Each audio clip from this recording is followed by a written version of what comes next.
Hey guys, welcome to another video of Coffee with Chloe. Today is another part of our series of reviewing all the books I've read in 2025. So if you're new to the channel, I have a series going where I look back at each month and rate / give you my updated thoughts about the books that I've read this past year. In my last video, I covered August and September together. Today we're covering October because I read 6 books in the month of October and I have lots of thoughts on all of them, so I feel like I'm not gonna mesh it together with November. Before I jump in, I just wanted to say Merry Christmas and Happy Holidays to everybody, no matter what you celebrate, and Happy New Year.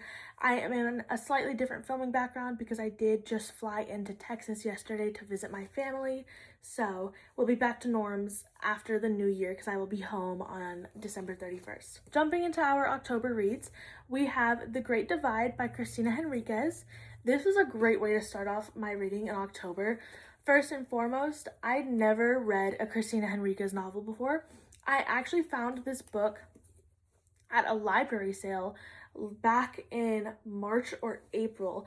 I took a little weekend trip down to Galveston with my friend, and the first thing we did was go to a library sale out there. And if you've never been to one, basically libraries will have a bunch of old and new books on sale for a fraction of their normal price.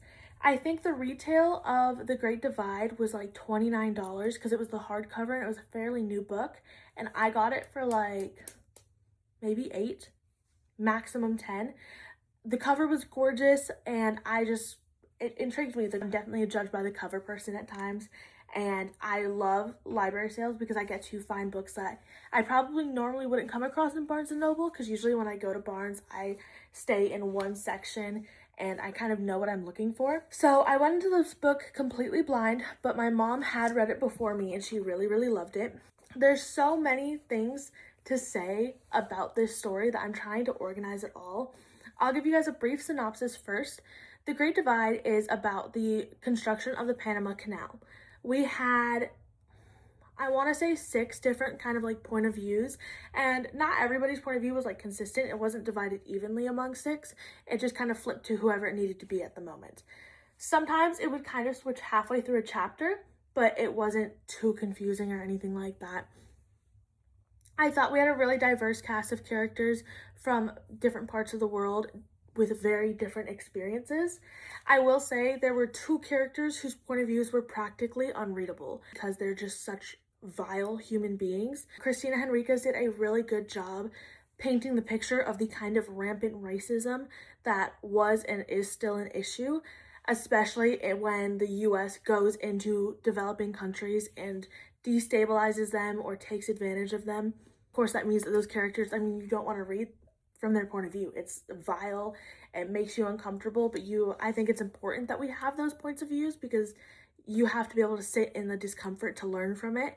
So I think it's especially important obviously for white people to read that and understand the harm and damage that came with that time period. I give this book 5 stars. I cried all the way through. I'm not gonna lie. There's definitely sad moments, but the book as a whole, I would not say is sad, if that makes sense. The characters were all very memorable, very different, and they all had really heart-touching stories. It's a beautiful, beautiful story about resilience, strength, and the beauty of culture. Next, we read The Love Hypothesis by Ali Hazelwood. So I remember vividly, I've read a couple of different Ali Hazelwood books before. I've read Problematic Summer Romance. I've read Not in Love, and I read Deep End. I can't remember if I read any more, but I know I read those 3, at least this year. And those are a lot of her newer books. I had not actually gotten around to The Love Hypothesis for whatever reason, but I remember when we found out that they were doing an adaptation, it was all over my For You page, and I was finally like, okay, I need to read this so that I can appreciate the adaptation when it comes out. So I read it in one day. I literally bought it, sat down on the couch, and devoured it. That's all I did. It was the day that I got my glasses because my eyes were dilated, so I couldn't do a whole lot except look at what was right in front of my face. First and foremost, now that I've read The Love Hypothesis, which is one of her earlier novels, I understood some of the criticisms that Deep End and Problematic Summer Romance were receiving. I still thought that Not in Love was written really, really well, and I maintained my rating of that from, I think I read that in this year in 2024, I can't remember. but I understood the criticisms of Deep End and Problematic Summer Romance even more, because her writing it definitely does feel like it may have, I don't know, not necessarily decreased in quality. I don't know how to phrase it, but I understood. I was like, okay, I see the differences, and I did I did change my ratings for her earlier books based on the Love Hypothesis, because I found this one to be so well done. I loved the story. I loved the characters. She does a really good job of writing women in STEM without making them unbearable. She writes very realistic women. Like, of course they have their quirks, and they feel like a real human being, you know, a real human being that is likable and has an interesting personality, hobbies, good friends. One of the things I love the most about Ali Hazelwood is how she writes female friendships. She just does it so well. I gave The Love Hypothesis 5 stars. Everything about it, I didn't find it too corny, and when it was kind of like cringy, it was funny and adorable. I loved their relationship. I didn't find, sometimes when I read a romance book, I find there to be a certain glamorization of things that I find to be toxic or unhealthy, and I didn't really see that in this book. I thought her writing was amazing, and I'm going to have to read the rest of the like interconnected ones. I think they're interconnected. They all have like love something, or they seem like they're in the same series. I don't know if they are, but I definitely want to read like Love Theoretically. The next book that I read in October was actually my book club book for that month, which was The Silent Patient by Alex Michaelides. I think I'm saying his last name correct. I'm not sure. But I gave this one, okay, there was a lot. Every time I posted about this being on my TBR on TikTok, I've gotten conflicting comments. Some people saying, oh my god, it's one of the best books I've ever read. Some people saying, don't waste your time with it. It's really overhyped, blah, blah, blah. I don't really go based off of other people's ratings because everybody has such unique experiences and relationships with the books that they read. But personally, I gave this book 5 stars. It was a really interesting, first of all, as I was reading it, I was picking up on things, and I thought the foreshadowing was really, really well done. I thought the way that the book was structured, the way that we kind of bounced back and forth, like if you read it, you'll notice the chapters go from like chapter 10 back to chapter 2 and then builds up again. And I was trying to piece it together, but even with all of that, I don't know if I could have, okay, I definitely had an idea that our narrator was unreliable, but I thought it was going a slightly different direction than where it went. I give this book 5 stars. I really, really enjoyed it. I thought it was really well done, and my friend really enjoyed it too. We had so much fun discussing our predictions, what we thought was going to happen, how we felt about what did happen, etc.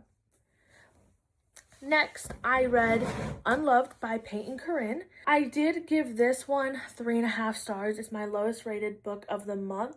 It's actually tied for lowest rated. And it's not because it was bad. Like 3.5 stars to me doesn't necessarily recommend a bad book, but it wasn't particularly memorable to me. I couldn't really differentiate it from a lot of the romances I've read, especially sports romances. But I will say that I liked how Peyton Corinne explored abuse and how it's not always physical. I thought that was really interesting, and that's why she got the extra 0.5 added on. I did find some of the dialogue and stuff like that to not be the best, and even just some of the writing of the characters, I was like, we could have done show not tell, you know? I felt like everything was being told directly to me and I wasn't able to deduce anything, which I don't love, but that's just a personal preference. Other than that, I don't have a whole lot to say about this book, but I am interested to see how Peyton Corinne continues writing and the way that her storytelling will strengthen.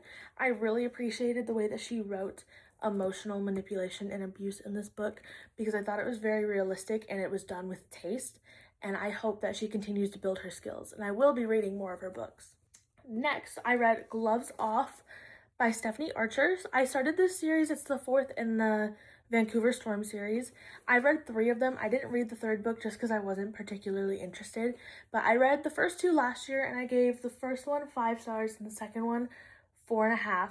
I do give Gloves Off 3.5 stars just because I found the characters to both be kind of irritating, which is a complete personal preference. I don't think that anybody should use that as whether or not they should read the book. I found them slightly annoying, but I did think that they had a cute story, and I do enjoy Stephanie Archer's books. I don't go into it not expecting them to be a little bit annoying and a little bit cringy. I just felt like I just felt like this book didn't necessarily live up to the first two, but I still enjoyed it. Finally, I read James by Percival Everett. I have so much to say about this book. This book won I think it won a couple different prizes last year in 2024, and I think it was Barnes & Noble's Book of the Year. I completely understand why. James is a retelling of Huckleberry Finn from his friend Jim's perspective. And I've never read the Tales of Huckleberry Finn, nor will I, most likely. I think this is really the only version I needed. So James is a slave that lives like where Huck lives, and he learns that he's going to be sold away from his family, so he escapes. And it's basically just following him through this story of all the trials and tribulations he faces after he escapes, as he tries to figure out how he's going to get his wife and daughter back and make sure that they can all stay together. I cried several times through this book. The way the dialogue was written was definitely reflective of like a period piece, because it was that.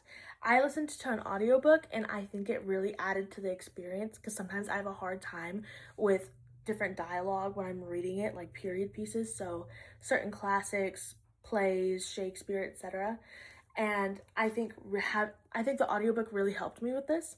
I gave James, if I could, usually I rate off of a scale of 5 stars, but I give James 6 stars.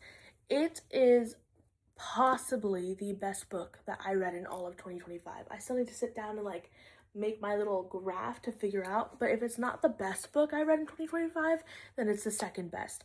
I was so in love with the characters, and it made me feel so angry and sad, and just filled me with so many emotions. It was kind of hard to contain. I cried, I laughed, I was so frustrated at parts. I actually could feel it like in my skin.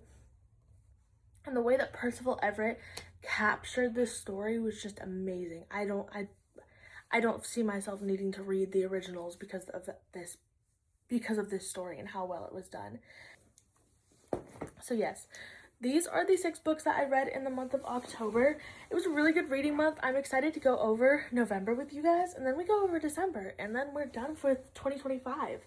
I'm also going to give you guys like a top 5 of 2025 video and books I got for Christmas, etc.